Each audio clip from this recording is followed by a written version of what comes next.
Let the record reflect that the witness is answering in the affirmative. Thank you. You may be seated. Mr. Kennedy, you are now recognized for your opening statement, and then we'll go right down the line.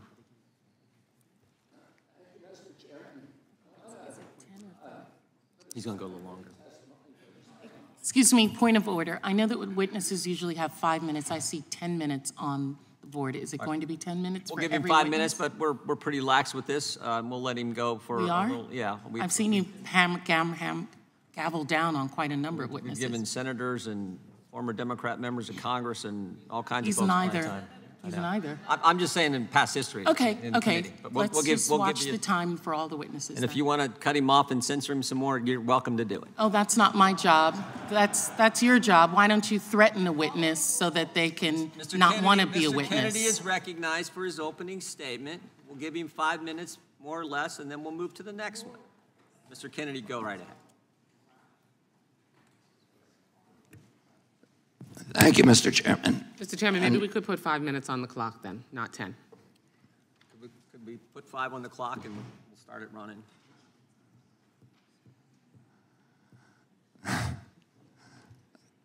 Thank you, Mr. Chairman. And I want to put aside my written statement for a moment and address one of the points that was brought up, I think an important point by the ranking member, that this body ought to be concerning itself with issues that impact directly the American people.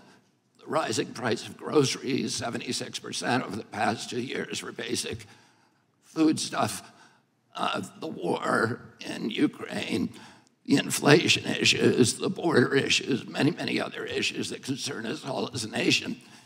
We can't do that without the First Amendment, without debate.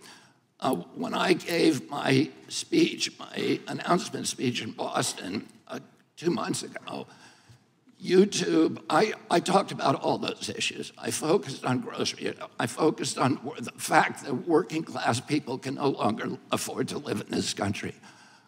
I talked about inflation, all the issues that deeply concern you, and that you've devoted your career to alleviating those issues. 5 minutes into my speech, when I was talking about Paul Revere, YouTube deplatformed me. I didn't talk about vaccines in that speech. I didn't talk about anything that was a verboten subject.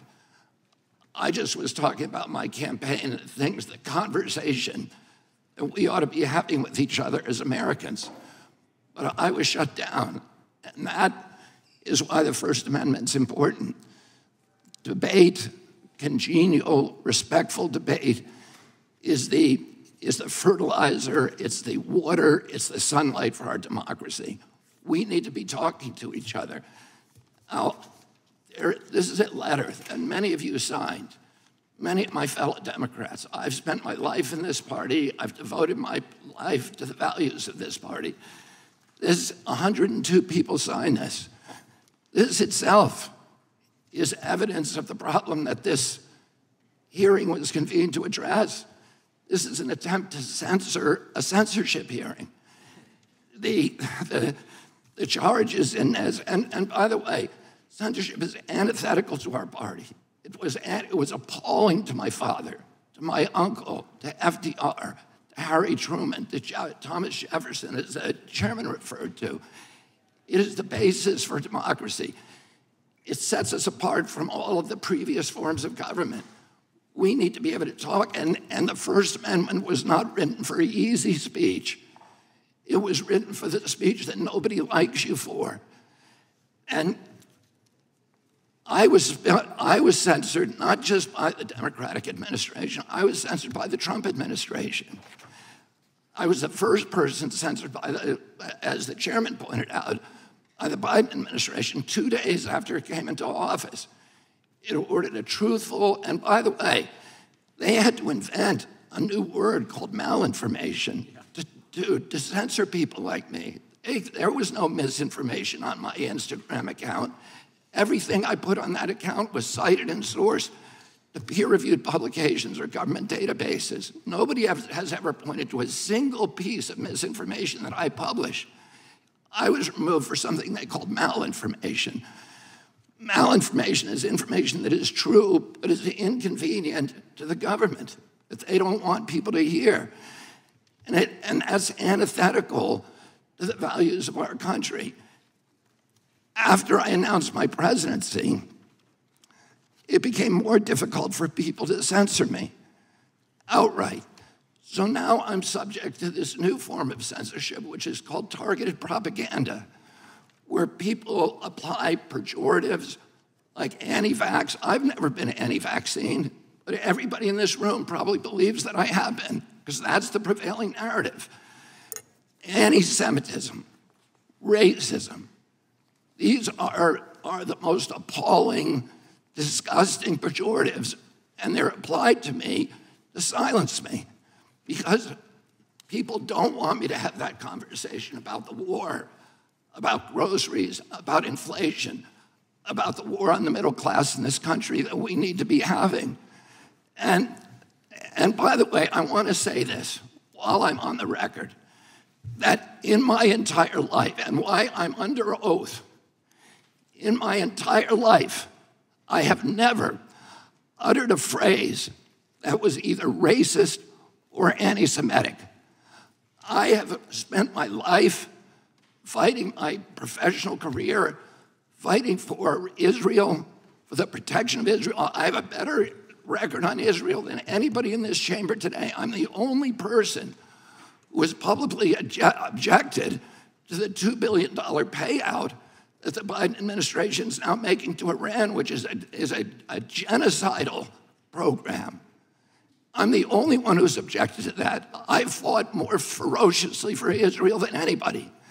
But I am being censored here through this target, through smears, through misinterpretations of what I've said, through lies, through association, which is a tactic that we all thought we had been discredited and dispensed with after the Army McCarthy hearings in the 1950s. But those same weapons are now being deployed against me to silence me. I know many of the people who wrote this letter. I don't believe there's a single person who signed this letter who believes I'm anti-Semitic. I do not believe that. There is no evidence of that. Now, I want to say something I think that's more important, and it goes directly to what you talked about, ranking member, which is the need, this toxic polarization that is destroying our country today. And how do we deal with that? This kind of division is more dangerous for our country than any time since the American Civil War. And how do we deal with that? How are we going to, every Democrat on this committee believes that we need to end that polarization. Do you think you can do that by censoring people? I'm telling you, you cannot. That only aggravates and amplifies the problem. We need to start being kind to each other. We need to start being respectful to each other. We need to start restoring the comedy to this chamber and to the rest of America, but it has to start here. My uncle, Edward Kennedy, has more legislation with his name on it than any senator in United States history. Why is that?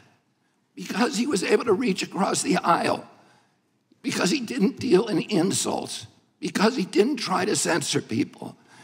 He brought home people who were antithetical to what he believed in. He came home almost every weekend with people like Orrin Hatch to our house at the compound in Hyannisport. At that time, Orrin Hatch to me was like Darth Vader, because I was an environmentalist. And I was saying, why is Teddy bringing this guy home? But he knew that he was effective because he understood that comedy and respect and kindness and compassion and empathy for other people is the way that the only way to restore the function in this chamber. But more importantly, today we need to give an example in the leadership of our country of being respectful to each other. If you think I said something that's anti-Semitic, let's talk about the details. I'm telling you all the things that I'm accused of right now by you. And in this letter are distortions, they're misrepresentations. I didn't say those things. There's fragments that I said, but I denounce anybody who uses the words that I have said to imply something that is negative about people who are Jewish. I never said those things. And I want to point out also that the chairman pointed to Dennis Kucinich, who's fighting behind me. There is no two people in the country who feel more differently about American politics than these two people. And yet they were friends. Dennis attended his children's basketball games, attended his daughter's wedding. This is what we need, how we need to start treating each other in this country. We have to stop trying to destroy each other, to marginalize, to vilify, to gaslight each other. We have to find that place inside of ourselves of light, of empathy, of compassion, and above all, we need to elevate the Constitution of the United States, which was written for hard times, and that has to be the premier compass for all of our activities. Thank you very much. Thank you. Mr.